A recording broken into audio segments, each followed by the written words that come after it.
This is GT racing right now. He's got traction, he's got rid of the outside of both of them! Maloney! Oh, he's taken Anderson! Anderson's up top! Oh my god! Big crash! Oh my goodness, half the field's gonna get rolled! Second very close. These guys are want to make their way through the field very quickly. Oh, there we go! Oh no! That's massive! This is it! This is over! I can't believe this! Oh my god! God, what?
Brand new championship, a brand new start. Welcome to the Australian Production Car E-Series, our inaugural round here at Oran Park. It is going to be mighty exciting, and by all expectations of the grid and the qualities of drivers we've got and the exciting format in front of us, this is going to be some ripping Australian sim racing action. So welcome to SimSpeed TV, where we are delighted to be bringing you a bit of qualifying right now and all three races tonight.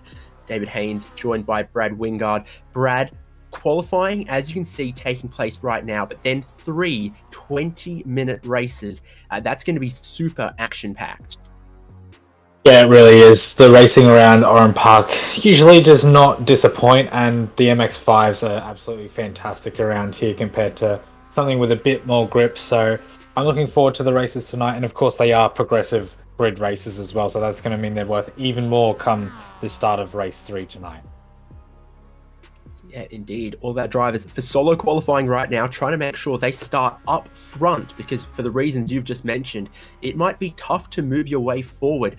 40 cars, you imagine it's going to be tough to come from deep in the grid to get good results in a 20-minute race. But look for some drivers to maybe be able to do it, chipping away race to race and moving up. Qualifying times are coming in right now, which is going to set that grid for race number 1, the only qualifying we are going to have for this round here at Oran Park. And it is Jack Boyd at the top right now from Damon Woods, Jared Hughes, Lachlan Manif in 4th, and Lee Harrison for the top 5. But look how close all of it is. And it is still changing around a 100th of a second to separate the top 3 right now, a 10th of a second to separate the top 6. Yeah, that is absolutely phenomenal. As we all saw, the pre-qualifying for this series was so close. It, in my opinion, it gave some of the biggest series that are well known in Australia and overseas, like SCO and the 24-hour series and Scops here in Australia, a bit of a run for their money with how close pre-qualifying was. So that's just being absolutely put on display here in this, what is a much shorter 10-minute qualifying session, or 3 laps for the guys tonight. What's also awesome to have on the grid, and the big grid that it is a great mix of Australian sim racing talent, but also some well-known drivers you might catch on the TV from time to time as well. And you can see some of those names on the screen. I mean, from TCR and XLs and other things, we've got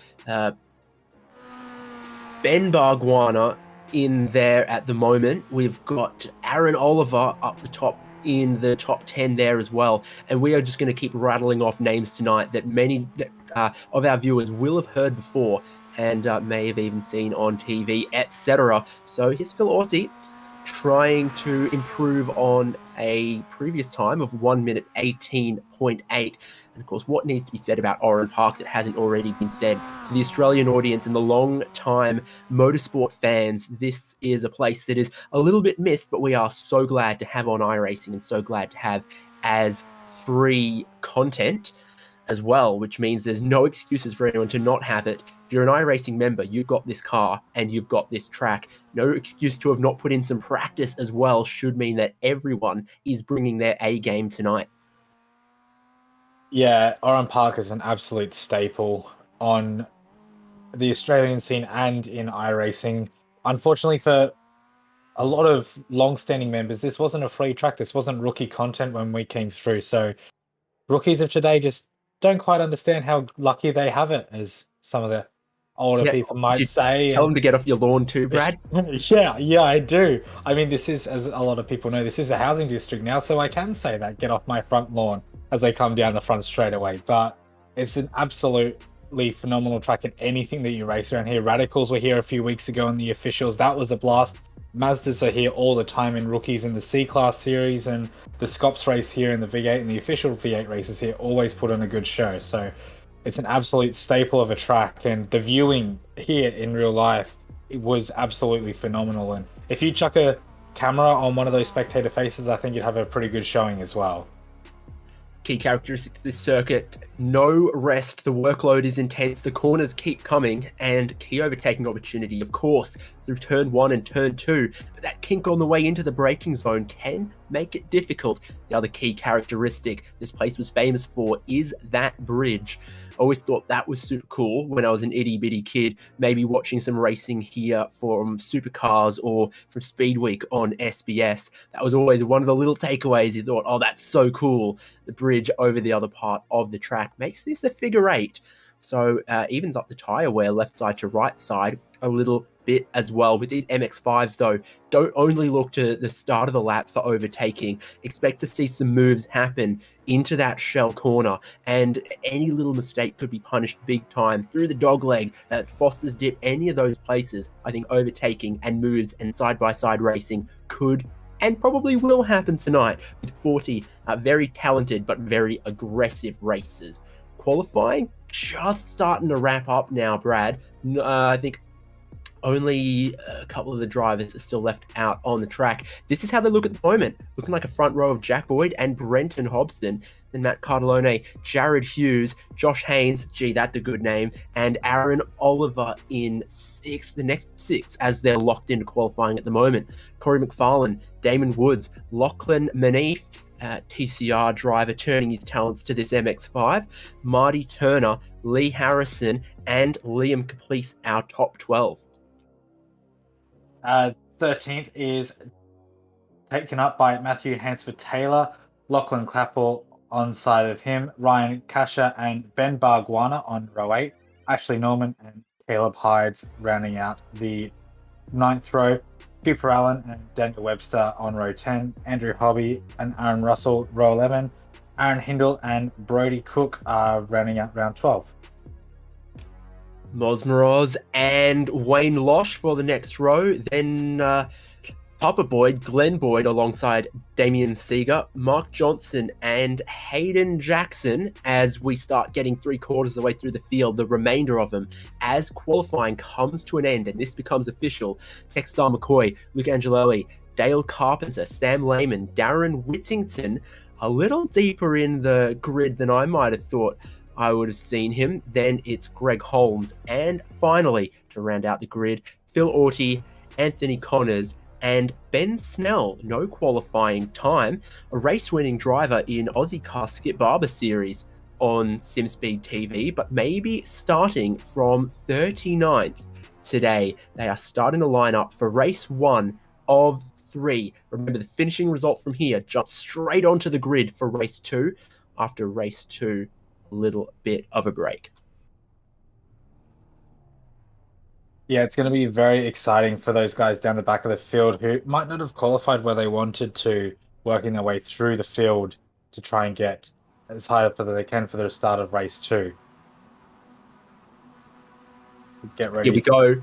Race 1, engines revving. I can hear them. They're waiting on the green lights, and off we go. 39 MX5s roar into life at Oran Park already. A challenge for the lead. Yeah, too wide into turn 1 is probably not the most sane idea, but in these MX5s, it's a little more viable. It's very bumpy at that kink, and there's usually a lot of chaos around turn 1, but I think so far, everyone seems to be getting through. Oh, I say that, and there's a spinner in the background. Was that Lee Harrison even potentially going wide? But right up front here, Brenton Hobson to the lead, and at Shell, I said we might see some moves happen there, and we've already got one around. Jared Hughes is looking to try to rejoin, but the whole field, big field that it is, continues streaming past. So good launch off the standing start for Brenton Hobson. He leads the race. Jack Boyd right behind him. Matt Cardellone forming part of the 3-car breakaway. But already, Hobson's a little bit offline and Boyd's striking back. Yeah, it's so easy to do down through that section of corner. It's a very intricate, very small section of corners, one after the other, like you said, and up through this dogleg is it's absolutely phenomenal piece of road.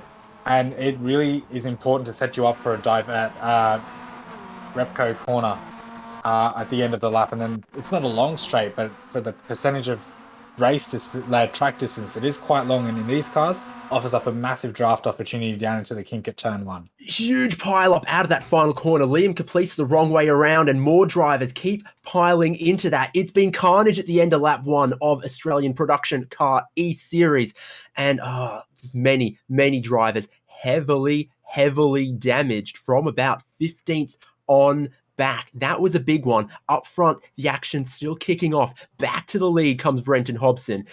Jack Boyd back into second, and Matt Cardellone still watches on, hoping that he can keep his car clean and his nose clean, like a handful of drivers have now no longer been able to do.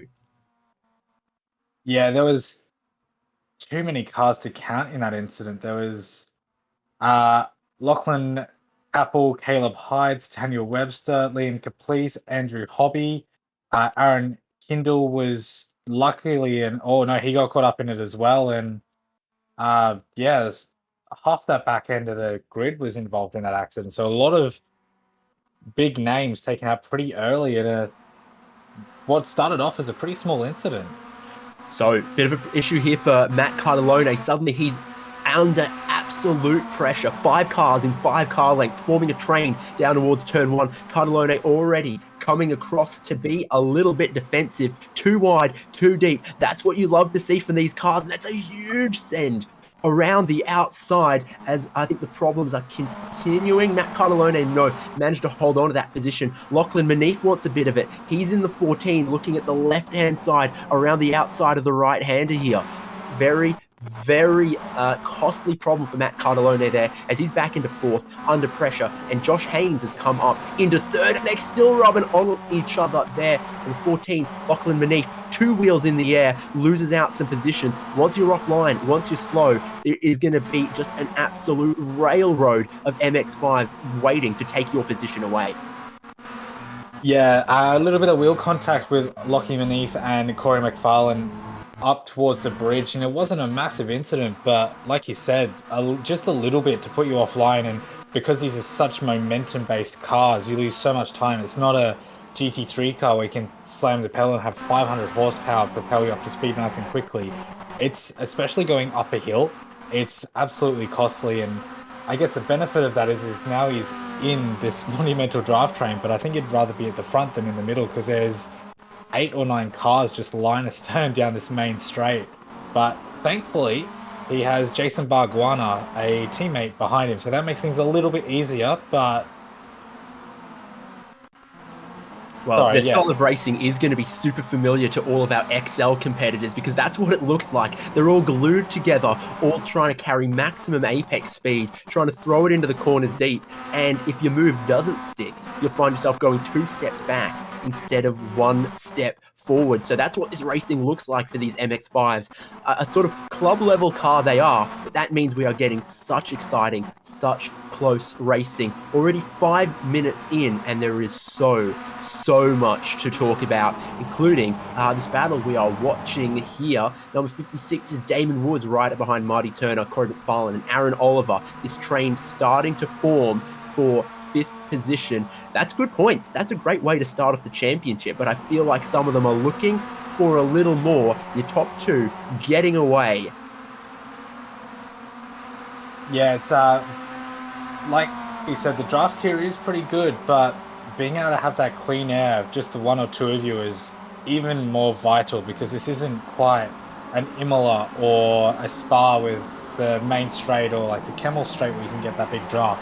Not quite that big, and we've seen both sides of the track, because it's a figure 8, work as the inside, so you can go 2x2 around a whole lap of here with minimal issue, except for maybe the dogleg. Will probably be the only real exception to that. And Jack Boyd and Brenton Hobson are still side by side for about half a lap. Matthew Cardellone is putting the fastest lap last lap. He is catching these guys about 0.8 of a second a lap, so no doubt this will be a 4-way to the battle for the lead by the end of this lap if they keep driving like this. But well, yeah, we got Brenton Hobson and Jack Boyd, who were checking out in the lead, but look at how they've started racing each other. And then immediately, this is what I'm talking about, huge dive, real aggressive look that requires some defense from Hobson in black, blue, and white. He gets more momentum around the outside, but Josh Haynes right with them. Matt Cardellone starting to catch him as well. 3 wide for the lead in race 1. Josh Haynes, no self-preservation. He's looking for the inside. He's looking to go from 3rd to the lead. He's going to get 1. He's looking for a 2nd spot. Has he braked in time? Is he going to make the corner? They're going to switch back underneath him, and back to the lead comes Brenton Hobson. And hopefully we've worked on picking up the audio of these amazing cars. It's like a swarm of bees out there with 40 MX5s banging off the rev limiter and just going hard for the lead.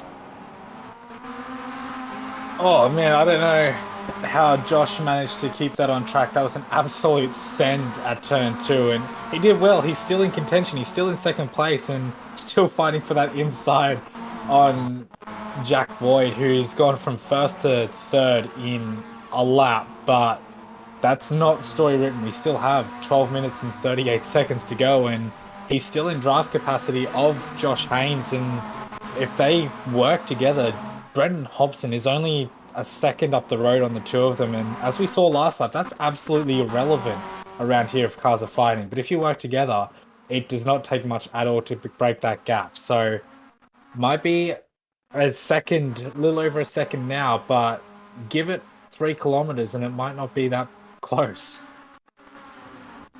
You get the long shot down the pit straight and you see all those headlights. You see it's still pretty close, and a mistake would be costly, especially because it sets the grid for race 2, which sets the grid for race 3. Only about top half of the field haven't had to go through pit lane for repairs. Such was the melee at the end of lap 1, and the contact we've had in a couple other places as well. Just outside the fringes of the top 10 here, Wayne Losh versus Liam Caplice in that particular battle, but this is your leading field. Buggs Jr., always easy to spot, where he is right in the middle of the field as well. 11th, looking at Ryan Casher in 10th, and you saw they were not far behind the train that is starting to form for 2nd. Your top 3, your top 4 had broken away, but it's all gone now because the drivers like Aaron Oliver and Marty Turner and Damon Woods are all in the hunt for a podium as well now. Yeah, and if you look at their starting positions, like Marty Turner's up 3 spots, Ryan Cash is up 5 spots, so is Buggs Jr., and Andy Hobby's gone 21st to 12th. So we said this race was important for the rest of the night. I didn't quite mean that early. We're not even halfway into this race when people are halving their starting positions. It's just that incident a couple of laps ago obviously helps that, but some people are just absolutely churning through this field. And it's not an easy thing to do in these cars. You don't have any aero pulling you to the ground to take these corners faster than the guy in front of you. It's all down to driver instinct, and it's cars like this that really separates the fast drivers from the drivers that need the help from aero. and it's just incredible to watch. So still keeping an eye on the leading pack here. Hobson just has 1 second clear of Jack Boyd, but then you are not going to find a clear 1 second of racetrack till you get all the way back to Ben Bargwanna in 11th. Marty Turner's in the middle of it, and he's been trying to take some spots away here in the Chicken Upmobile. Sometimes you can shape up for a dive down the inside there, but he's seen the driver in front of him get a bit defensive, and Ryan Kasher is almost going to return the favour on him. Good run through the final corner from Kasher, right at the rear bumper of Marty Turner. But we've seen, even down the inside of turn 1 is not necessarily a done deal. Kasher's going to try it. It's his best bet, but the car can still be a little unsettled on the braking, and the over-under, the switchback, so powerful sometimes through this section, but that is a position taken away. 9th for Ryan Kasher. Marty Turner immediately shaping up to at least fake like he was going to steal it back. Oh, I love the racing every time I come here. It never gets old, and this, like you said, the switchback out of 2 into 3 and up the hill through 4 and 5. It's fantastic to watch. It's something that I'll never get bored of doing, and because of that, we have battle packs through the entire field. There's not really... The biggest gap on track is from Andrew Hobby in 12th to Wayne Losh in 13th at 11 seconds. And then behind him, it's a second and a half, and drivers there are starting to form some gaps. But even then, there's still little battle packs for 20th and 21st, or 24th and 25th. And all the guys that were involved in that incident on the fast lap are all within half a tenth of each other. And it's... I don't know where to look. Well, I can tell you where to look right now. Corey McFarlane and Matt Cartellone and Josh Haynes battling for a podium position right now. And suddenly, McFarlane really coming into his element, being strong in the MX5 and in TCR competition on iRacing lately. And he is running 5th at the moment. See him playing with the curbs a little more, getting a little bit more air on the unloaded inside tyres of the car as he comes through there. Once again, under the bridge as well, trying to really smooth out the corners here, but not keeping the car smooth 4 wheels on the ground. It's an aggressive way to drive that's paying some dividends for him at the moment, as he is closing up on Cartellone, looking backwards from Cartellone at McFarlane into the final corner. You could never overtake there in a GT3, but they think about it every time they're within a car length in these machines. Yeah, that dogleg is absolutely flat out. So if you get a run out of the left-hander at the bottom of the circuit, it's a viable move. It's very bumpy, and it's very difficult to maneuver, but so is the kink at turn 1. We've seen plenty of people go 2x2 through there. The only difference is it switches direction halfway through the corner, but it's not a track that you usually associate with a lot of overtakes, as McFarlane uses all of the track and some to get the advantage in front. But these cars, just anything that doesn't have bulk aero or mechanical grip are an absolute blast to race around here, because you can send a cheeky one into corners where in any other, high-end race car you'd be put in an insane asylum for trying to move. But it's still not cut and paste moves either. It's still, you got to set them up for at least half a lap and try and run those smooth lines to get into a position where passing at the final corner or the dogleg or into turn 2 are viable.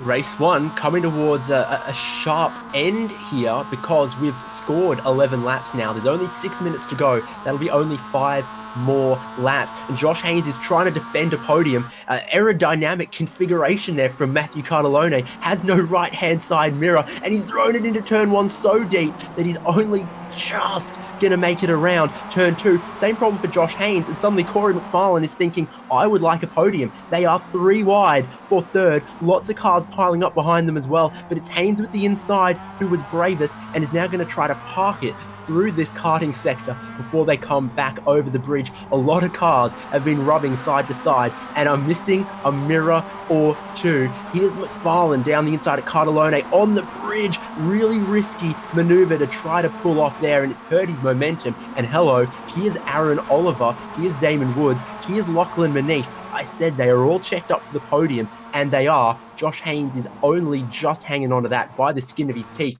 and watching everyone battle behind him in his maybe one mirror that he's got left. Yeah, if you're on one side of him, you're fine, he'll see you. The other side, you might want to be a bit careful. The lead, sorry, so much going on, I'm getting tongue-tied. The lead battle is intensifying. Brenton Hobson put in the fastest lap of the race last lap. He's within he was within 0.3 of a second until he banged the outside pit wall on the exit of the last corner, but it's still half a second, whereas these guys are all, there's 6 cars within half a second. So race lead's getting interesting, but this battle for the podium is, it's Shaq O'Neal levels of spicy at the moment. Oh, it is very interesting indeed. Jack Boyd at the lead, doesn't have a whole lot of time in hand. That fight's going to be legendary, but then there's a gap between the top two, and this man holding on by the pinky finger, or maybe that one finger that you can see in the graphic there, to the podium trophy. He wants it, but they are still furiously stacked up behind him, trying to take it away. That passenger side mirror is probably going to fall off at some point. Big wide sweeping lines from Cartalone as he tries to carry some speed. McFarlane is on the attack again, and he has been just extending the track limits everywhere, every which way he can. You've seen him kicking up the dust and getting it sideways. He uses second gear onto the pit straight, and you see the new sequential gearbox for the MX5s in play. Really lets them bang up and down through the gears and really rev out the motor in the ND2 with those extra revs that it got over the previous generation. Yeah, I loved the Mazda before when it was a H pattern, but the sequential shifter has just made it a brand new car. It's absolutely phenomenal to drive, more so than it was before. And like you said, you can really slam through the gears, and it's still a blip on the downshift, similar to our big old touring cars that we race around this track for some ungodly reason.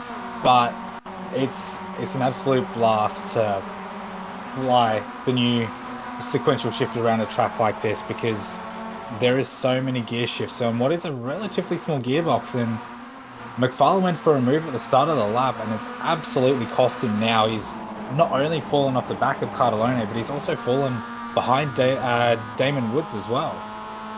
2 laps to go, and it's going to start getting interesting, because around this little layout, they're starting to catch some traffic as well. I think Boyd and Hobson have gotten through it, but there it is, causing some problems for Josh Haynes, causing some problems for Matt Cartalone, and it means Damon Woods is right with them. Corey McFarlane is still right with them. Anyone's game for the podium. For the lead, though, Jack Boyd, 0.9 of a second ahead of Brenton Hobson. So Jack Boyd leading the way for the first ever race of this new Australian series. Brenton Hobson, Hobbo 88, still applying the pressure, but you can't look away from this podium battle. The longer the race goes, the closer they get to that checkered flag on race number 1, the crazier everyone's getting. The red mist descends more too wide through this karting section here. Haynes needing to defend. Cartalone doing what you said, Brad, trying to set him up, carries more speed, suddenly on the defense again from Josh Haynes, and eventually you're going to see Cartalone getting frustrated, just leaning on that rear bumper. Yeah, I feel like the last 3 or 4 laps, or probably more honestly, have been a screen grab for the new Seconds from Disaster, or films taken moments from disaster series on YouTube or Netflix or something, because at any moment someone's going to, put a degree or 2 of steering lock in too much, and something's going to pop off, because they are not holding back. They are almost bump drafting down the end of the straight just before the kink. And why would you hold back with 1 lap to go? Jack Boyd's taken the white flag, looking for his first win in this new championship. Brenton Hobson might not be close enough to challenge, but you can feel the heat. You can feel the risk going on here. Bit of contact between Damon Woods and Cartalone, and it hurts Cartalone's ability to keep the pressure on Josh Haynes. They're almost going to go door to door here, as McFarlane wants back in, trying to keep his nose around the outside. He's making his own track through the exit of that corner, kicking up the dirt. Who could still finish on the podium, and will this end in tears on the final lap of race number 1 around Oran Park, looking to set the grid for race number 2 critically as well. That could have big implications in that battle behind, but up front, Jack Boyd running away with it, one braking zone left to go. He just needs to execute cleanly, super aggressive, throwing it off the road is Damon Woods as he tries to steal a spot away from Catalone. He's going to try, surely he's going to have a dive, but you would smell that one coming, and to the checkered flag, Jack Boyd wins, picks up the points, leads the championship, and will start on pole for race number 2. In this battle behind, who has got that there? I think Haynes has held on to third, and Catalone ahead of Woods and McFarlane and Ryan Casher. So exciting, and there's a whole huge grid still coming around. Some drivers who maybe could have been top 10 licking their wounds, thinking, how am I going to keep moving up the order by the time race 3 comes around? Yeah, if race 1's anything to go by, then race 2 is going to be absolutely phenomenal, because that obviously is a progression of this grid and progresses into race 3. So if you want big points at the end of the round, next race is going to be crucial for a lot of drivers that didn't have the best of race. Pretty much anyone from 15th down or even 12th down, slightly off that 8-car battle for third is going to be wanting a really good second race. Let's run through this one quickly because there is no rest for the wicked. They're about to jump into race number 2 as well, and this is how they finished race 1. It's how they're going to start race 2. Jack Boyd from Brenton Hobson, Josh Haynes, good job moving through the field a little bit there. Then Matt Catalone, Damon Woods, Corey McFarlane. Ryan Casher was another big mover into the top 10. Sure, you'll be happy with that. Lachlan Anif, Aaron Oliver, and Ben Barguana, our top 10 from the first race. Let's look at the next 10 as well. Marty Turner, Andrew Hobby, Lee Harrison, Wayne Losh, Damian Seeger, Liam Caplice, Anthony Connors, Ashley Norman, Caleb Hydes, and Daniel Webster. And Brad, let's quickly go through the other half. Greg Holmes, Brody Cook, Cooper Allen, Ben Snell, Lockie Chappell rounding out 25, Sam Lehman, Matthew Hansford Taylor, Phil Audie, Techstar McCoy, and Jared Hughes rounding out the 30, with Hayden Jackson, Mark Johnson, Dale Carpenter, Aaron Russell, Luke Angley, and Glenn Boyd finishing a lap down, with Moz Morris, Darren Whittington, and Aaron Hindle rounding out the grid today. Just realised I might have pronounced Angeli as Angelelli and decided it was a Max the Axe impersonator there, but we said no rest, lights out for race number 2. Jack Boyd from the pole position, like he had in race number 1, but got jumped by Hobson on lap number 1. Doesn't look like that's going to happen again. Immediately, a lot of the drivers to the left-hand side, defensive. Haynes, he's had 2 minutes since the end of race number 1, and now he's contact, spun around. He's headed for the gravel. He's headed for the wall. From the podium to the wall in a couple of minutes. He's not going to be happy with that. And of course, the big grid, there's bumping and rubbing and action all the way through here as well. Ben Snell found the wall. Josh Haynes is back on the track, but what damage has he got? That's Marty Turner and Sam Lehman coming together. Huge incident underneath the bridge, a real choke point, and, well, maybe a little predictable as well. Yeah, I thought we were on for a third place battle again already, and all of that's pretty much put to bed by the start of turn 3, because third place is often, now we've had absolute carnage in the mid-pack. From race number 1 to race number 2, the drivers have gotten brand new cars, and now they've gone and dented them again. Hayden Jackson's trying to recover. Damon Woods, one of our sort of top 5 runners, has already been off the road as well himself. So race number 1 was a shuffle up. Race number 2 is doing it again. By the time race number 3 comes around, you're going to be asking yourself, is this championship in this round going to be won by someone who can just keep it on the road, dodge the landmines, smoke in the air? And it's not like the Dutch Grand Prix. It's because Lee Harrison's had a problem and he's managed to come across the track somehow, not hit anyone. Lap 1 was just mental. Yeah, I thought last race was good. That was just absolute carnage, and half the field has been involved in an incident of some sort, so just waiting for all the timings to update. But that battle for third has, although they're slightly different people, has endured through the carnage and is pretty much back to where it was at the end of last race. So many bumps and scrapes. Lachlan Capel's got some damage, and I think he's going to have to pull off, but not after 3 or 4 cars have stolen a little bit of his paint. Well, where are we looking here? It's the 37.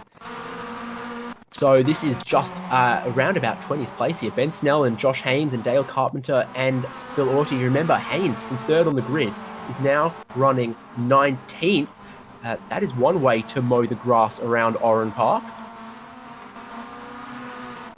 Yeah, we knew that there was a lot of carnage in that first lap, but so far we have Corey McFarlane, Ashley Knowles just coming out of the pits.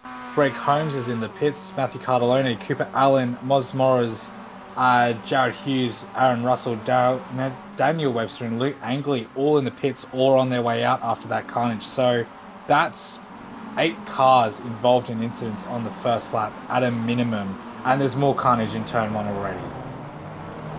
Yeah, Caleb Hyde's in hot there, but there was someone coming out of the pit lane, and 767 Moz Moroz, and they've made a bit of contact there as well. At this pack, it sees Liam Caplice move up into 7th. It's Damon Woods, Andrew Hobby, Damien Seeger right in behind. I think Hydes might have managed to continue. Building pretty strong if you can take a hit like that and keep racing. But I think his nose is pushed in a little bit. So the pressure's all in the mirrors of Caplice at the moment here, battling for 7th. 3-car battle up the road from them, and it's Boyd and Hobson battling for the lead once again as well. Is it Hobbo's time in race number 2? Well, I mean, given everything that happened last race, it's going to come down to the final, pretty much the final corner, but we've still got 16 minutes of racing and we've already had 8 or 9 cars involved in incidents, so I don't count anyone out of winning this race yet, to be honest. It's a long way from done, but this lead battle is absolutely kicking off again already. Did Oliver get that race start in Toyota 86? Definitely plenty of experience in XLs, and we all know about Ben Bargwanna as well. So 2 very interesting young drivers to watch there, battling over 4th and 5th, with Marty Turner with them as well. And might be a problem here for Nose. One of his teammates maybe going a lap down, or is that Marty Turner? That is Marty Turner. I'm not 100% sure on what happened there either. Nope, it's Ashley Norman, another Chicken Up Racing driver. Marty Turner still in 6th. Stop scaring me and the good people of Chicken Up Racing. So is his teammate going a lap down there amongst the battle behind? Cooper Allen and Mark Johnson returning to the track. Those two got a little too intimate for the racetrack there. This is that Oliver Bargwanna battle we were talking about, 4th and 5th. Yeah, nice and new scheme for Aaron Oliver. Yeah, it stands out so well, especially under the little bit of lighting that we have here at Oran Park, that nice bright orange and a little bit of grey. It's a good contrast to colours as they head under the bridge, 1.5 tenths between them. I reckon this will be a move into turn 3 even. Well, it's classic. He set it up perfectly, and that is Ben Bargwanna up into 4th. Just placing the car, setting up that move. The chess piece is a couple corners ahead, and he moves up into 4th. Still got Oliver right with him, and still got Marty Turner right with them as well. That is a clever place to be, I think, if you're Marty Turner. Just keep pulling away from the pack behind. We saw when a little bit of battling earlier, saw, a top 3 breakaway become an 11-car train deeper in the race. They've kind of got to think long term, and it's like playing a board game of Risk. Sure, it's every man for himself at the end, but it helps to have a couple of allies on the way there before you maybe backstab and betray them. Yeah, 3 seconds to Kasher in 3rd and nearly 5 seconds to Woods in 5th. So it would be a bad idea to try and battle for positions right now, like you said. Pulling that gap behind is got to be number 1 priority for these guys right now. So exciting, sort of watching the cars dance with a little bit of yaw angle as they brake and downshift and turn from turn number 1, then straighten it up a little bit for 2 and try to square off that exit so you don't find yourself vulnerable as you start heading into this sequence of right-handers. It's 4 right-hand corners in a row, as you loop back around and over yourself on the bridge. Yeah, it's such an iconic piece of racetrack and one of 2 figure-8 circuits we have on iRacing. The other obviously being Suzuka, but Don't sleep on Irwindale.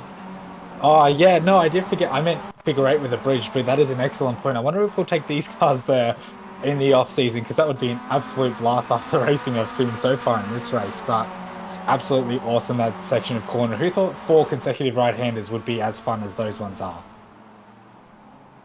I can't remember if Irwindale got a reprieve or it did get turned into a shopping centre. It would be funny if 66% of figure-8 layouts on iRacing were now property developments and no longer actually extant. I would be really sad if that also jinxed Suzuka. So the racing is starting to settle in as we're the midway point of the round now, halfway through race number 2 of 3. And up front, this is Brenton Hobson's lead from Jack Boyd, and Ryan Casher, with that back and forth, has caught up to them as well. 7/10 from the leader here, Hobbo in white, blue and black, and the rear brake ducts glowing, to Casher in third, who I think would like to be the cat amongst the pigeons. We've seen Hobson and Boyd be buddy-buddy, be teammates, work together before in racing like this. But if Ryan Casher got there, he could really, really mix this up. Sure, Hobson and Boyd are going to race each other a little bit, but they're also very, very familiar with each other as well. Casher might have nothing to lose. Yeah, absolutely. And both Boyd and Hobson are both fantastic racers. They race really hard, but they are very, very clean. But sometimes, a bit of netcode or a little bit too much steering lock can cause an incident, and Casher 8/10, 9/10 behind is in a perfect position to seize that if something does go wrong. So not an awful place to be. On the podium is great, but being so close to the lead too, even better. So we're talking about Boyd wants it back, sends it down the inside at 2, but as always, that leaves you vulnerable for the other driver to try to come back at it. They're side by side, and again, this is exactly the kind of thing that brings Ryan Casher into the picture. He looms larger. What is he going to do? Is he going to be content with going from 15th on the grid to 7th in race 1 to 3rd in race 2? Or is he already looking for a win? This is a great use of this progressive format from Ryan Casher. At every opportunity, he's gone another rung up the ladder, banked that, and then tried to do it again. Yeah, a lot of the time when you see mixed format races, it's always like top 10 or top 15 reverse grids, and that's great, but you don't really see progressive grid races very often, and it rewards the long game. And we saw in the first race and in last race, incidents cost people more positions than they probably should have, like people that should have finished higher up the grid. But this progressive race, it really rewards those safe, consistent drivers. The ridiculous format currently in FIA Formula 3 where they qualify and then they invert the top 12 of that to make race 1 and then take it progressive from race 1 to race 2, and then for race 3 go back to the qualifying but without the inversion, and you're like, what? This is simple. You can understand it. We qualify. You want to start as high as you can, and then you want to grab positions in every single race, and every position that you grab will continue to benefit you till we drop the checkered flag on race number 3. You move forward, you get rewarded for it, and that's what Casher might be thinking about, because look at this. Boyd starting to build a couple car lengths as Casher was held up a little bit behind Hobson. Great little podium battle still going on, and they'll know how much time is left in this race. Not a lot. Yeah, there's now, 8/10 still separating the top 3, and that's more than enough draft range. So even though Boyd did pull out a bit of a gap, that's mostly been absorbed already, let alone down this main straight. And Casher is still only half a tenth behind Hobson as well. So not a lot of room for error for any of these 3 drivers. And as momentum-based as these cars are, it is so easy to gain that time when you absolutely get it on rails. 3 kilometers an hour faster at the end of the straight for Brenton Hobson. That's the effect of the slipstream. Not massive, but just enough to walk that gap back from 4 car lengths to 1 car length when they get to the braking zone. And then Hobson, you saw, used all of the track there, almost the tyres in the dirt as he was turning into turn 2. risky way to play it, but he was really quick through that first sector as well, utilizing the slipstream to close him up there as well. So podium battle continues on. Deeper in the field though, we got here, looks like Anthony Connors for 11th from Josh Haynes. Podium position in race number 1, still fighting back, fighting up through the field from 20th or so. That is a beat and wounded car. He's got no mirror on the right-hand side. He needs the whole right-hand side panel beaded. He's going to need a new boot lid there as well. But he's still fighting forward, gaining positions, and looking to steal one away from Anthony Connors as well. Much tighter to the apex as they go across the crest there. Sets him up through what ought to be flat out dogleg here. Car gets a little loose, and no look down the inside of the final corner. But then Connors is wide, so he'll have to go for it as well. And now Josh Haynes up into 11th. Looking to step through as well. Glenn Boyd, father of your race leader Jack Boyd, in the picture as well. Wayne Losh, again, with that slipstream, better run off the final corner. They're too wide, too deep in this battle into turn 1. Yeah, I was quite surprised that was a move into that final corner, but Anthony Connors, I believe, got a slowdown through the second half of the dogleg, so that's why he let that one go so easily, because he was on the apex and then he suddenly wasn't. So I think that was a bit of a tactic to try and clear that slowdown as quickly as you can, because slowdowns in these cars cost a lot of time. So momentum based, and you never ever want to give that up. And you look at a pack like this, slow down and give up a second. Well, let's slow down and give up 5 positions the way it's looking like right now. So if that was the case with the slowdown, Connors was pretty clever to get rid of it as quick as he could and immediately jump back into the action. Haynes and Boyd went side by side for a second there, but Haynes is just holding on to 11th. They're also battling over 4th, they're battling over 8th. This is the train for 11th, there's a train for 16th. A lot of racing happening, as will always happen with a big grid of MX5s. They'll clump up, drivers of similar skill level will coagulate into these awesome little slightly slipstream affected and assisted battles. Top 3 there, as close as they've ever been with 5 laps to go. This is that battle for 4th we were talking about. Marty Turner has got himself to 4th. Ben Barguana, though, almost had the nose down the inside there. He would like it as well. And it's Aaron Oliver and Damon Woods just hanging on in this battle. Yeah, Ben Barguana started 16th last race, so he's up to 5th. So he's up 11 spots in 2 races. It's really good, as we see side by side for 11th. 11th, yeah. Boyd keeping on, trying to come around the outside of one corner, outside of the next, outside at the next. Eventually he's going to run out of momentum and Josh Haynes is going to slide back in front of him. But that looks like the over-under attempt from Glenn Boyd. Not quite going to work. The train continues, but he's ramping up the pressure and not letting a driver who's already a podium getter get away. Yeah, Glenn Boyd is up 24 spots in this race. He did lose a few last race, but I think he's going for that nice square up 25. It always looks good, nice round, even and 5 numbers. So going for that 25 position gains is I'm going to break into your house and set your TV volume to 19.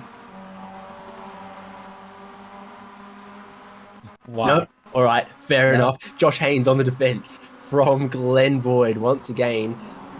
What could be 4 laps to go for these drivers in this battle pack, and you always see Josh Haynes so quick through turn 1, but then always in a little deep to turn 2, which leaves him vulnerable through the next sector sometimes. Marty Turner, though, he's lost out on that 4th place. You remember how close he was battling with Ben Barguana. Barguana's got it, and through all that, Turner's lost a spot to Oliver. Now maybe losing a spot to Woods as well. Once you get off the perfect racing line, the corners keep coming here and it keeps costing you.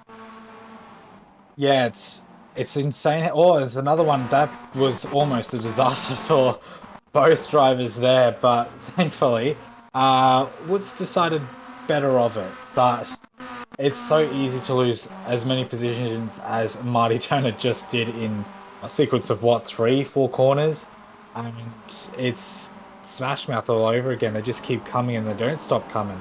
And this battle for the lead also absolutely unrelenting and not stopping anytime soon.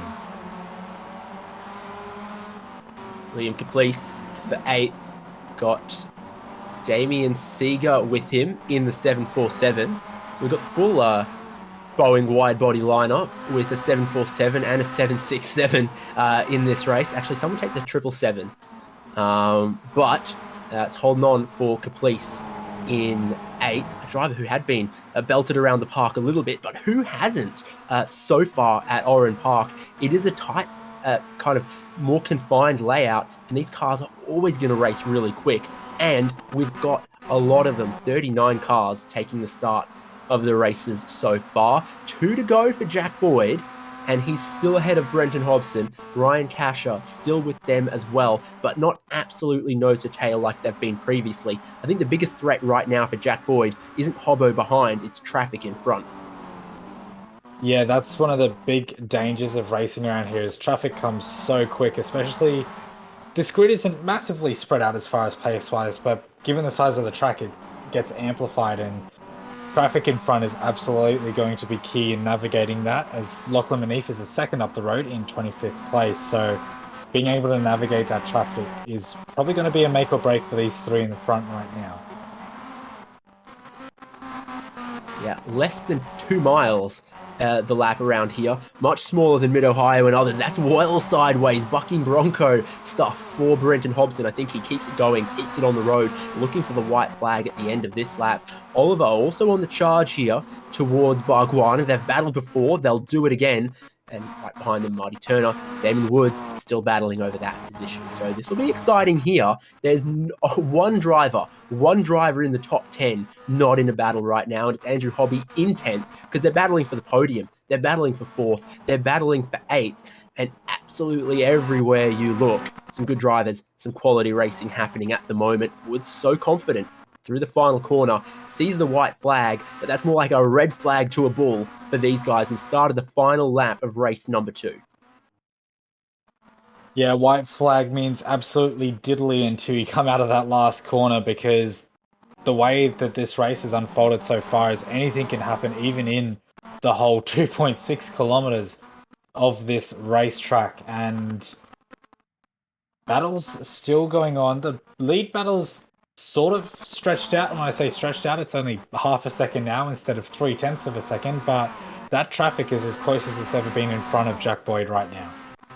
You're giving him a little bit of anxiety, but he'll be thankful that the lap is almost to an end. Through the dogleg they're about to come. I thought they were already going through it. A couple of corners ahead of myself. And they might just leave that car on the lead lap, and it's not going to be a problem for Jack Boyd. It's not going to be an opportunity for Brenton Hobson or Ryan Casher. So to clean sweep it so far from the pole to 2 wins, Jack Boyd's off to the perfect start. Hobson on the podium again, and Ryan Casher, no, there is going to be one more lap. There was just time in it somehow. Wow. By the skin of his teeth. I saw that. This is going to cause a problem then for Jack Boyd, isn't it? Oh, there is some contact. He's wide. Here comes Hobson to the lead. He was wishing for the checkered flag. He didn't get it, Jack Boyd. He might still grab the podium here, but Hobson's been given a big gift. Yeah, that was Christmas in, what are we, September, and a little bit early, but I think Hobbo will take it, and a bit deep through the right-hander at the bottom of the bridge section as well has allowed Casher through, and his patient game has absolutely paid off for him. He's on the inside of 1, 2, now 3 corners in a row, but Jack Boyd is not going to give it to him that easily. No freebies from Jack Boyd. Another attempt at an over-under from Casher, forcing Boyd to defend a big free kick for Brenton Hobson. He's now a second clear, coming to that checkered flag. You couldn't fit a flag between the front and the rear bumper of these guys battling for second, though, as Boyd really aims to cling onto it. Last gasp of hope, but then parks it on the exit in front of Casher. Knew what Casher was going to do. Doesn't concern Brenton Hobson as he wins, but it's a drag race between second and third, and I think Hobson might have just held on to it. The battle behind, though, Bargwana, Oliver, Turner, Damon Woods, and what about Caprice and Seeger, and also Andrew Hobby looking to complete the top 10. So some surprises in race number 2. Just Harrison and Connors and Wayne Losh as well, maybe, for 13th place here. Yeah, leaders might be done, but these guys sure aren't. But seems to be pretty cut and dry for those guys. Close, but no cigar in the top 15, but more drivers still finishing their laps. I think we're required to give a shout out to Phil Orty from 28th on the grid to 17th. He's moved forward a little bit there as well. Yeah, absolutely well driven. As we get the results through now, I'll let you start and I'll bring up the tail. Absolutely. Brenton Hobson takes a win, and his first win in Australian production car E-Series means it's not going to be a clean sweep for Jack Boyd, because he even lost out second place. Look at that, 5,000ths of a second. Would have been a photo finish between Kasha and Boyd. The final steps on the podium. Then, in the train behind, Ben Barguana with fourth, Aaron Oliver, Marty Turner, Damon Woods, Liam Caplice, Damien Seeger, and Andrew Hobby. Final driver in the top 10. Then Glenn Boyd, Josh Haynes, Lee Harrison, Anthony Connors, Wayne Losh, Aaron Hindle, Phil Orty, Mark Johnson, Ben Snell, and Darren Whittington. Starting the second group of 20, we have Brody Cook with Sam Lehman, the first car a lap down, and then we have pretty much anyone who was involved in that lap one incident: Lockie Milneve, Matthew Hansford Taylor, Caleb Hides, Matt Cardinell, Ashley Norman, Hayden Jackson, Lachlan Capel, Cooper Allen rounding out the 30. And in the 31st, we have Aaron Russell, Daniel Webster, Dale Carpenter, Corey McFarlane, and Jared Hughes. And then tech star Luke Angley, Moz Morris, and Greta Holmes, all finishing, but multiple laps down. Also a bit of chaos in race one, a bit of chaos in race two, but lucky for me, lucky for our drivers, they all get a second to catch their breath, digest, reset, because we have a tiny break before race three. Let's take this opportunity, though, to thank the sponsors who've come on board to make this series possible and this broadcast possible. An exciting new racing championship, Australian Production Car E-Series at simrigs.com. Primary sponsor, also supported by Duo Trading, Phoenix Smokers, and Wolfchester. Thank you to them. We will take maybe just a teeny break here on SimSpeed TV, because when we come back, race number 3 with that progressive grid from race number 2. Expect more of the same at Oran Park. This is iRacing, the world's premier online racing game. iRacing puts you in the driver's seat to experience today's newest form of competitive motorsport, virtual racing, all from your home PC. Race virtually in endorsed series from NASCAR, IndyCar, IMSA, the World of Outlaws, Aussie Supercars and more. Take on legendary circuits like Daytona, Silverstone and the Nürburgring. Join iRacing's global online racing community and get on track today at iRacing.com.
Fantastic.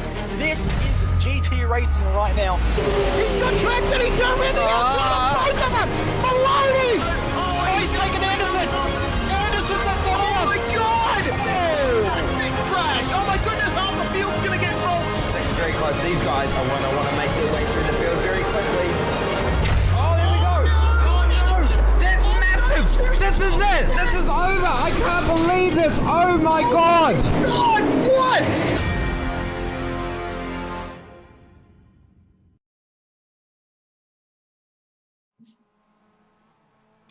Well, welcome back as we gear up for the third and final race of the opening round of Australian Production Car E-Series. You might be wondering, why are our drivers battling so hard for every position, every possibility? It's because there's $400 on the line for our series champion, and $200 for second and $100 for third. I tell you what, that's worth racing for on a Monday night. So thanks to simrigs.com for supporting this championship. Here's how they're going to line up for the third race of the evening. Brenton Hobson, by virtue of that win in race number 2, is going to start on the pole alongside Ryan Casher, then Jack Boyd, Ben Bargwanna, Aaron Oliver, Marty Turner, and then deeper in the top 10 goes Damon Woods, Liam Caplice, Damien Seeger, Andrew Hobby, Glenn Boyd, Josh Haynes, trying to continue his fight back after contact in race 2. Got Lee Harrison, Anthony Connors, Wayne Losh, Aaron Hindle, Phil Orty, and Mark Johnson, the top 18. But they are ready to go racing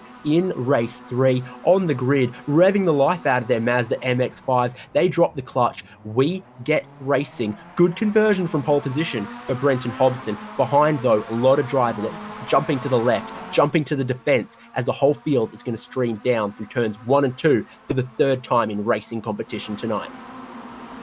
Yeah, there's been an absolute mixed bag to start. Caleb Hides hasn't even left the grid yet. We see more carnage at turn 1. I think everyone's making it round, except had one car run wide. And once you get on that gravel, it's no stopping, no turning. Seeger's off. One of the chicken up cars is having a problem. Ben Snell, his evening has just consisted of being a little bit of a battering ram. Josh Haynes down the inside. He's grabbed 2 positions already. I think potentially make that 3 as he's chipping away throughout the race here, rejoining, sending a traffic cone Mario Kart style in the way of his opposition. It's one of our drivers there as lap 1 of every race. Chaotic, yeah, and it's chaotic for Ben Bargwanna as he's into the concrete wall. Bit of contact with Damon Woods on lap 1, and the car goes nose first. Heavy damage into the concrete. Yeah, got a bit slidey out of one of the right-handers, and of course just checked up, and unfortunately contact. Jack Boyd and Ryan Casher though in second, and that's going to cost them big time as here comes the whole field, including Damon Woods, 3 wide on the pit straight. Brenton Hobson has checked out. He said bye-bye, see you later, and they're 3 wide for the positions behind him. Damon Woods swoops through. Aaron Oliver's going to take some of that as well. Casher around the outside looking real brave, and Oliver immediately right in front of Jack Boyd to block him off. From the pole position to the race 1 win, it's going backwards through the field at the moment for Jack Boyd. Yeah, talking about going backwards through the field, we've had Anthony Connors spin in the background of that shot as well. He's just lost a bunch of places, 15th to 22nd in the space of a straight. It's carnage out there for Hayden Jackson. I tell you what, if you got both of the mirrors on both sides of this car at the end of the race, were you even in it? The way it looks like this racing is taking place. Huge pile here for second place. Big move down the inside from Jack Boyd. He's trying to steal that spot away from Aaron Oliver. It might even just work. Don't think Oliver saw it coming. Side by side through the dogleg. What for second place? Damon Woods defending from Casher. He's had a taste of the podium in race number 2. Casher wants more. Yeah, absolutely out for blood, and there's been more contact at the exit of turn 1 huge problem for again. Marty Turner. One of the tyres was down, suspension was already damaged, and then it's gone into the wall there as well. He's right by pit entry, so he'll head there, but that's a problem. It doesn't take much, and he got a little bit of contact. I think there was only 2 cars involved. Thankfully, nothing like last race, but more contact at turn 1. There is definitely Police money on the around line for this. from 8th place in race number 2. Police around in turn 2, trying to rejoin, but there's more contact as someone gets fed out into him, and they both make contact underneath the bridge. Bad goes to worse for a couple of drivers there. But it also presents an opportunity for some others to pick up some big gains, like Lee Harrison has come from 13th to 5th in 2 laps in this race.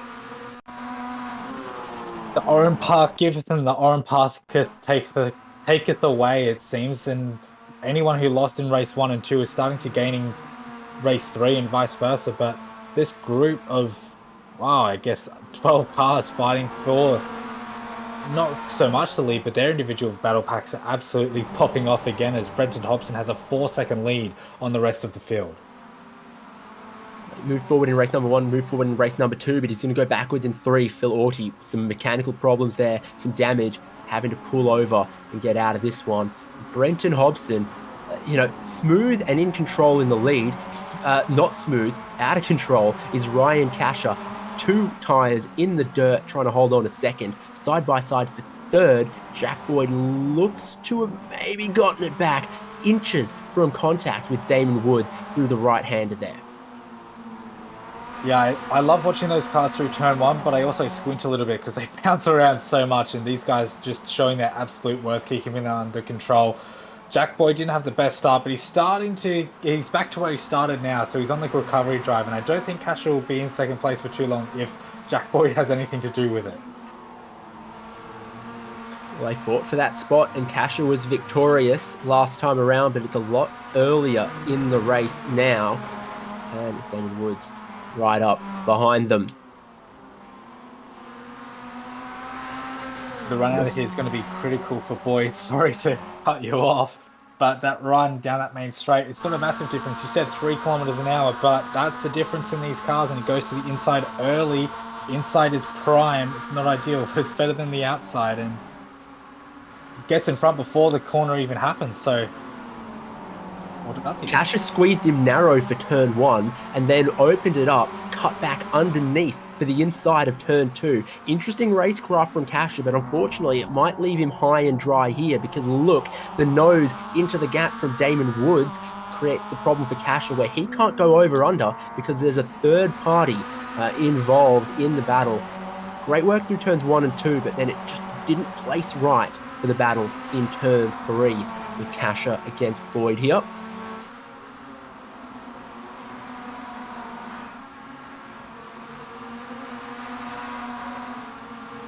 Lead battle is not so much a lead battle, sorry, podium battle is popping off. The battle for 5th as well, just behind them is no hold bars as well. We've got Harrison, Hobby, Hindle and Glenn Boyd just behind them as well. So like we've seen in races before, there is a bit of a gap between those 2 battle packs, but it doesn't take much for them to catch right back up again.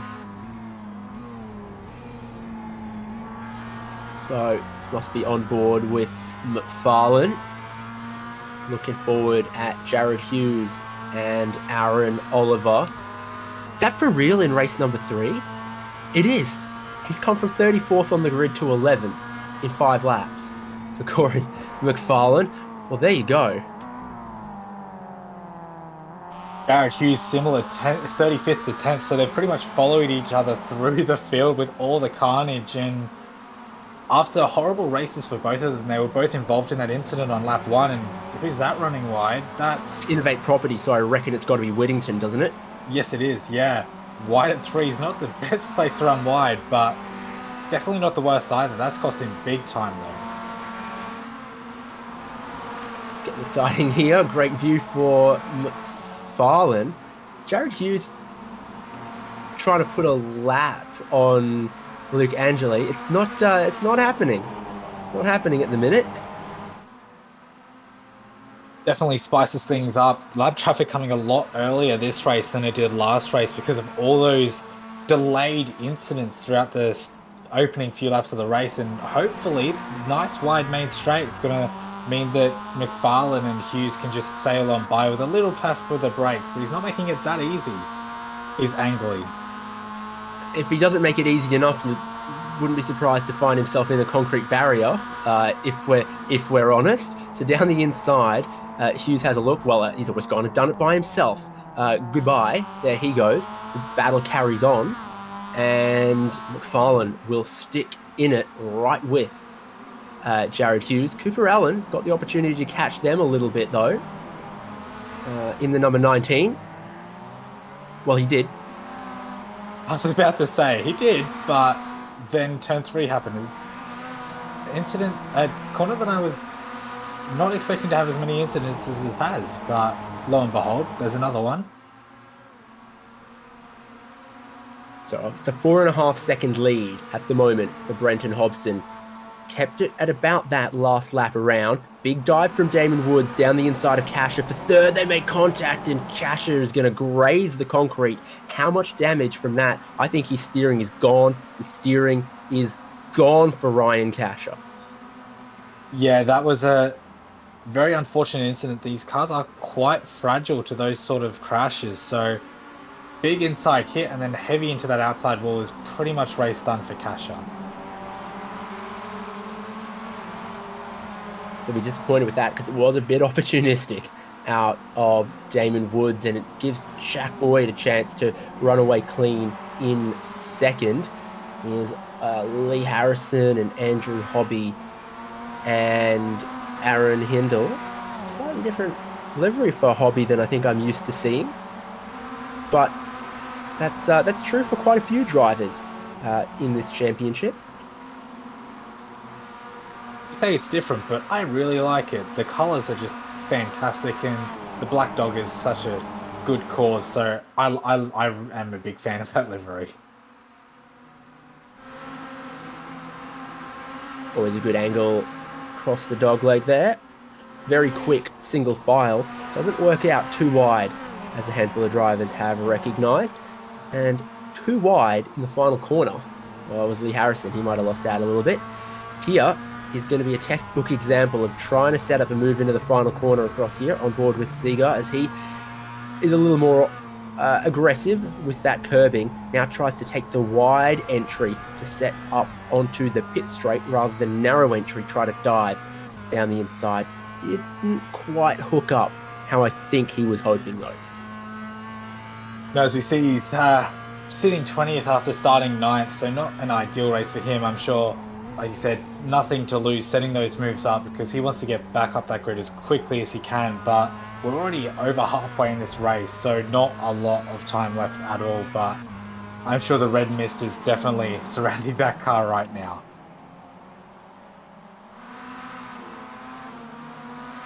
Well, for an hour of racing, it sure seems to fly by. In race number 3, past the halfway point, and down towards the third and final checkered flag of tonight's racing action. This is one of the battles, many battles that you get anytime you put a large grid of MX5s together.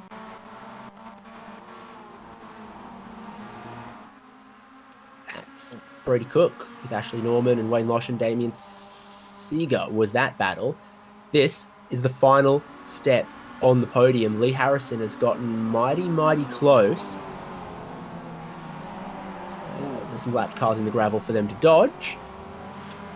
Lee Harrison got mighty close to Damon Woods at that time, and Hobby's stuck with them as well.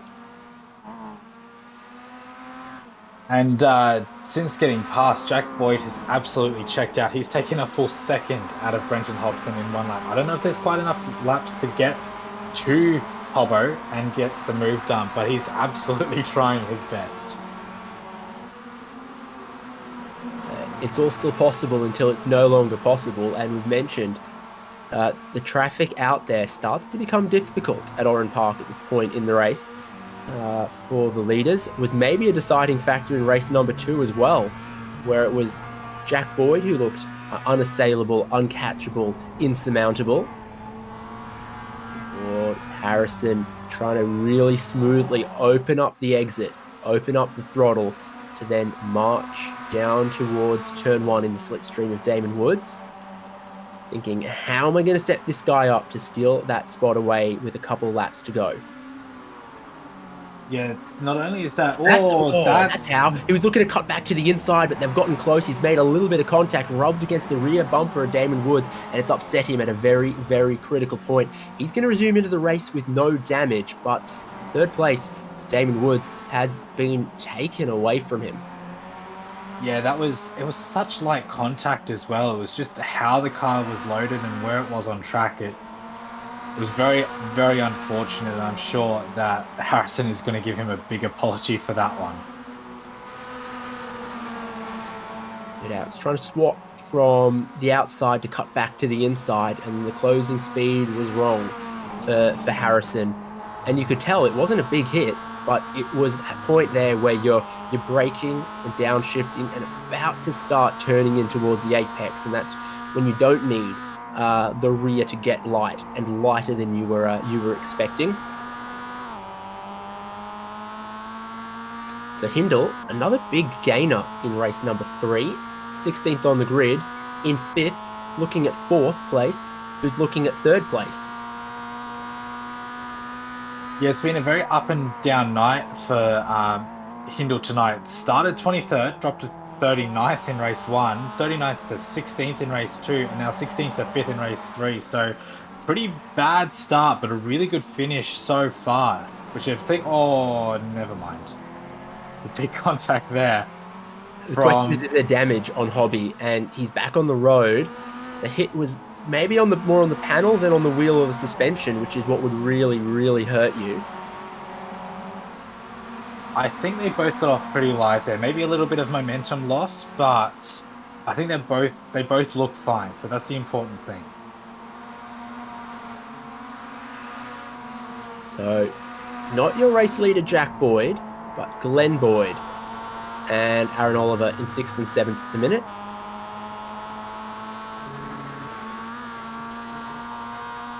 Glenn Boyd is sponsors for Aaron Oliver, but a different color palette rather than in all black. Is a lot more orange on Simrig's Penrite Racing for him now. I was just going to touch on that. Glenn Boyd's another big mover throughout the race. 27th to what is currently 6th place in race 3 is a very, very good effort by Glenn Boyd. Obviously, no slouch, but he's driving absolutely phenomenally in the latter half of the racing tonight. Might have to defend from Oliver as out of turn 2. Oliver got a good run. He didn't quite. No move just yet.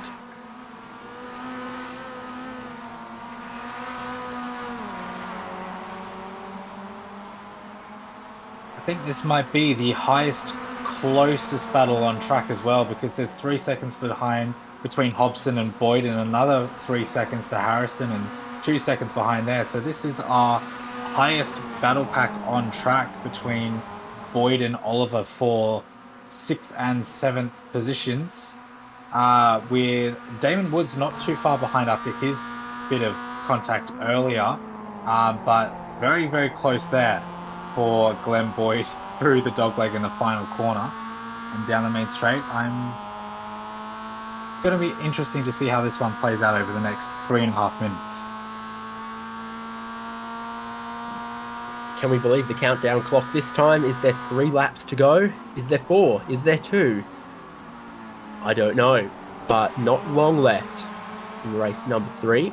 You can see Lee Harrison up the road from this battle, and the gap still coming down again between Hobson and Jack Boyd, now down to 2.8 seconds, but that's still a little too much with not much racing left.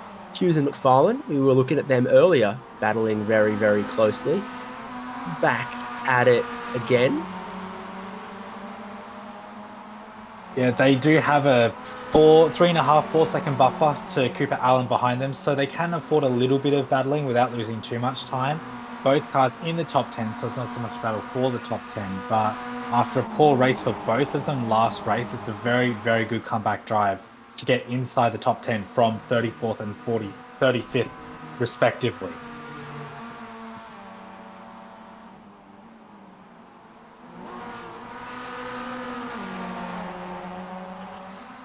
Real close on how many laps this race goes for once again. So watch that one really carefully. Watch that space. Watch this space as they are closing in on some traffic. They're closing in on each other. McFarlane looks down the inside. A little bit of a surprise maybe for Jared Hughes.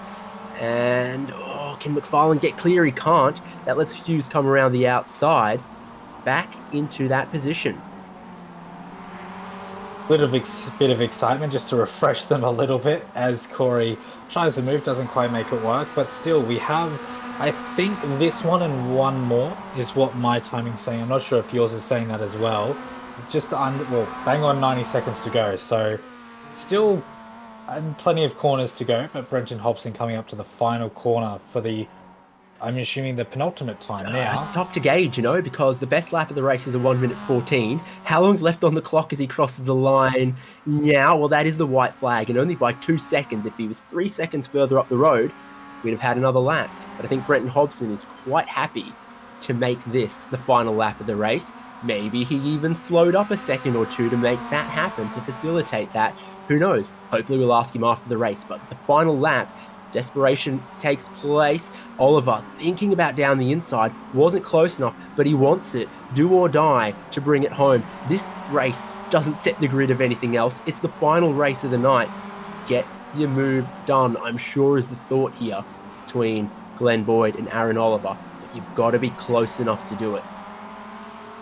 Yeah, and being the last lap, you kind of really need to do it on the twisty things. You do get a little bit of a draft out of that last corner if you get the run, but the line is so much closer to the last corner than it is to the first corner. The draft is irrelevant on this last lap.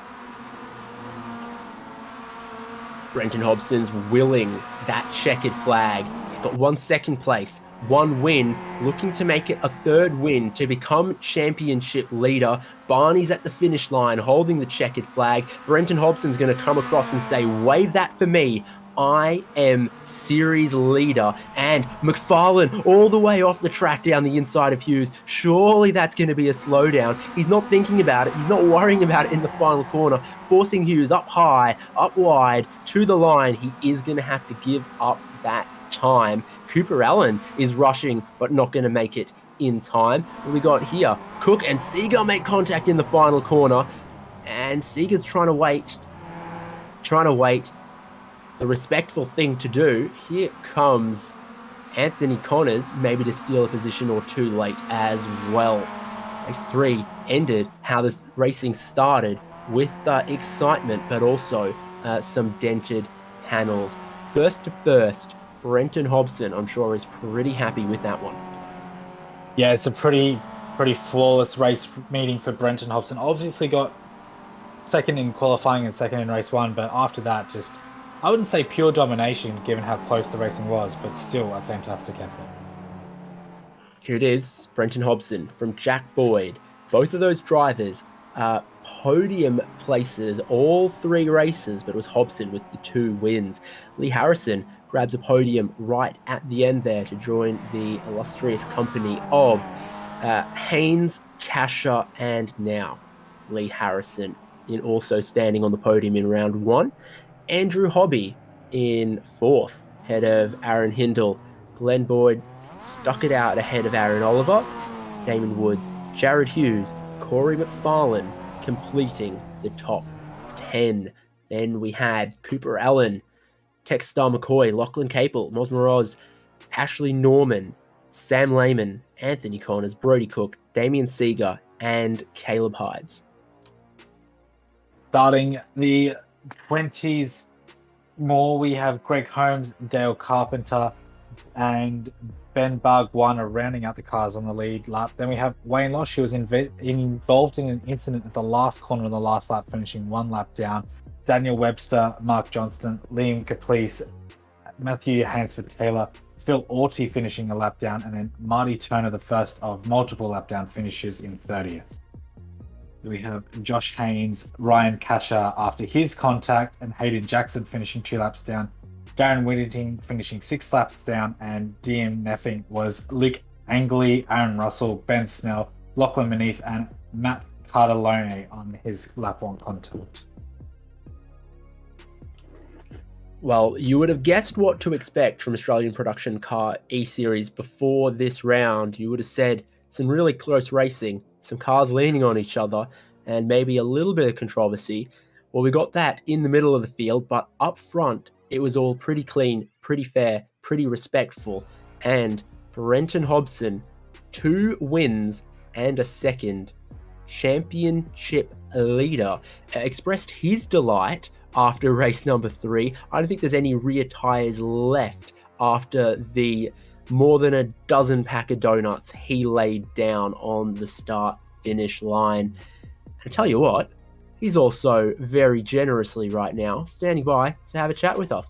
So let's go to the first championship leader, Brenton Hobson. Tight place around Oran Park, good fit for these cars, but a huge grid. There was action everywhere. You're not wrong. it was a little bit of chaos out there, wasn't it? Which is to be expected. Like you say, these cars are well suited to this track, but it's a pretty tight place. And with a lot of cars out there, it was always going to be a bit dicey throughout the field. But for the most part, stayed out of trouble up the front, had a few fun little races with people, a couple of bumps and scrapes, a few lap cars having fun with us, and all in all, it was a good night. It was good fun. Well, just from the signs in round one, your biggest rival's looking like Jack Boyd.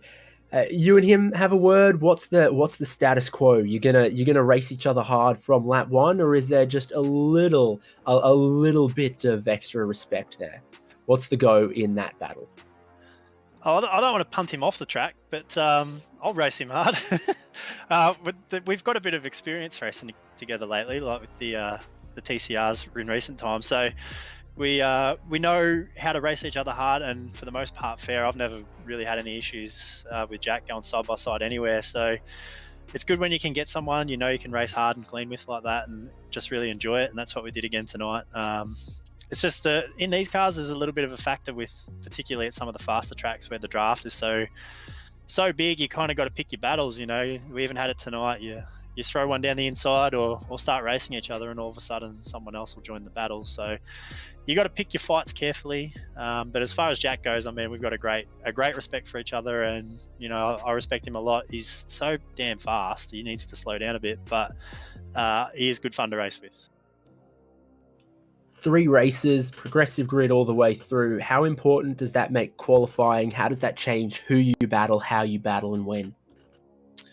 Yeah, well, qualifying is important because there's so many cars, and I mean, you don't want to get back there at all throughout the night because you may never get back to the front. So qualifying is very important. These cars are actually not that easy to drive in the first couple of laps on tyres either. They're a bit slimy and slippery. So qualifying is difficult. I thought that I completely nerfed my qualifying lap, and it was good enough for front row by only a few hundredths of a second. So yeah, it is important. Qualifying very important, but just staying out of trouble as well for the whole night. You can't afford to put yourself back in the pack anywhere. The way the points will work with only 3 rounds, you just can't afford to do that. Well, it'd be interesting to see what happens later in the year, but a bit of prize money on the line, a couple eyes on SimSpeed TV, so you must be pretty happy. 2 wins and a second place. Yeah, absolutely. I mean, for me, it's not racing about, racing for the money so much. It's about finding a place that you can race with people and have fun. And, I haven't driven the MX5s in, I couldn't even tell you, since before they changed them from H-pattern cars. So it's been a long time. I think I raced them once in Just Send It, and before that, probably when I was a rookie. So they're a different beast for me to drive, but they put on really good racing. You can race side by side. You can get some really good racing out of them, and that's what it's really about at the end of the day, is having fun and putting on a good show for everybody. Last word from you. Got any shout outs? Oh, to Jack for some really good racing there in that first race in particular, and all the guys at SSR, good bunch and really good fun. And to everyone behind getting this league up off the ground and running, it's no easy feat to run something like this. So a big shout out to those guys, and also to the sponsors attached to the series, because that's what makes it all happen. And to you guys as well for putting on a broadcast and jumping on board with it. Much appreciated. Almost sick of hearing your voice now. Get out of here. Roger, next week. There we have it. Race 2 winner, race 3 winner, and championship leader Brenton Hobson. Let's also get a word from Lee Harrison. Lee, you're rounded out, working your way up through the field for a podium. What did you see across all 3 races tonight? In one word, carnage, man. Just carnage everywhere. Didn't expect that. High quality drivers in the field, and it was like everyone left their talent at the on button of their computers tonight. But yeah, that was about all I saw. Well, certainly wasn't boring. A few things are going to get tidied up. A few things might change before next round. What do you think people might see next time we run? Look, I think we might introduce some live race control, bring that back again. We've had a few offers from a couple of very generous people to come on board and do some live race control. It was just a little bit too late tonight to organise it. But look, harsh penalties through the week when we look back at the stewards look back at the incidents from tonight, and hopefully we'll clean it up. We obviously move along to Phillip Island next week, and that track's a little bit wider. The off tracks are a little bit less punishing when you don't have to smash into a wall. But hopefully the racing at the front end of the field made up for the carnage that happened in the middle of the field for the first sort of 2 races. That last race was a little bit monotonous, I think. One interesting thing that we're probably not going to have at Phillip Island, but we had here at Oran Park, the leaders average a 1 minute 15. That fits very, very snugly within 20 minutes. We had a different distance of race from race 1 to race 2 to race 3. Yeah, look, obviously everyone's, I think that last race, Brenton definitely wasn't pushing, so we probably lost a lap there, and the more you're fighting, it changes how you're going to come across the line for that that final lap. So look, if they were only doing 1:15, that makes me feel better about myself because I was flying in the middle of the field then. But hopefully Phillip Island's a little bit more predictable, and we know how many laps it's going to go. Lee, what about the partners that we've got on board for this new series? You want to do the shout outs? Yeah, look, I'll do the shout out to the sponsors, and we can't thank them enough. It takes a lot to put one of these things on, and now running 2 of them, we've got some awesome partners on board. So for the Australian Production Car Championship, big shout out to Simrigs. You can find them at simrigs.com. Awesome bits of gear sitting in one of their rigs right now, and it's probably the best decision I've ever made was having one of these in my life. Phoenix Smokers, I hope a few guys got onto it for their dad for Father's Day. Quality, smokers for your meat and barbecue and grill and whatnot. Wolfchester, automotive and industrial consumables. Again, high quality products. Can't thank them highly enough for coming on board. And Duo Trading as well. So look, if you want to help us, support the guys that help us as well, so we can keep series like this alive. Thanks to you guys as well at SimSpeed for putting on an awesome broadcast. I had a quick look at some of the graphics and overlays you guys have been working on for the series, and man, she looked good tonight. So I can't thank you, Jay, yourselves, for all the hard work you guys do in the background for making this happen. And yeah, to all the participants, thanks for coming on board, and thanks to your family and friends for putting up the time for you guys to jump on the sim and race on a Monday night. Broadcast looks really good when it's got all the drivers' faces on it and doesn't have Jay's face on it, huh? Yeah, look, he's got a face for radio, that guy. So, all good. Like, I'm glad that a few people jumped on board and came in with the faces on the screen. So, look, step by step, we'll make it look better and better every time. And like I said, all the hard work goes down to Jay and you guys for pushing us along to make it look even better every time we turn the screen on. Well, cheers, Lee. It definitely wasn't boring. We definitely weren't short of action, and we'll see you a bit down the road at Phillip Island. Thanks, guys, and hopefully the action at Phillip Island is a little bit less crashy and a little bit more racy. That's the aim. Well, we'll see you then next Monday night here on SimSpeed TV when we go to Phillip Island. Brad, from what we've seen about the cars, about the format, Phillip Island, as Lee said, very different track, much more wide open, much higher speed. What do we expect? What do we look forward to? What are we hoping?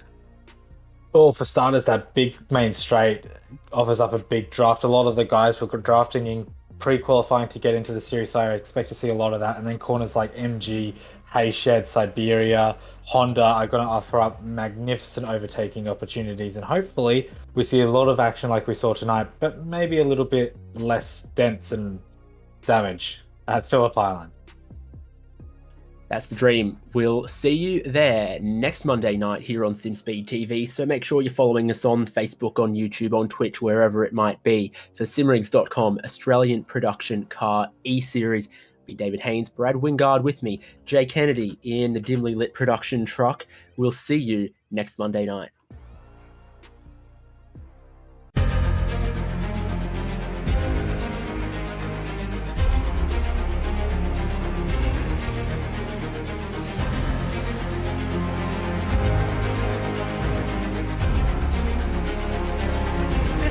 fantastic. This is GT racing right now.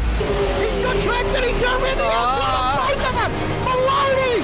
Oh, he's taken Anderson. Anderson's up to him. Oh my God! Big crash! Oh my goodness, half the field's gonna get rolled! Second very close. These guys are want to make their way through the field very quickly.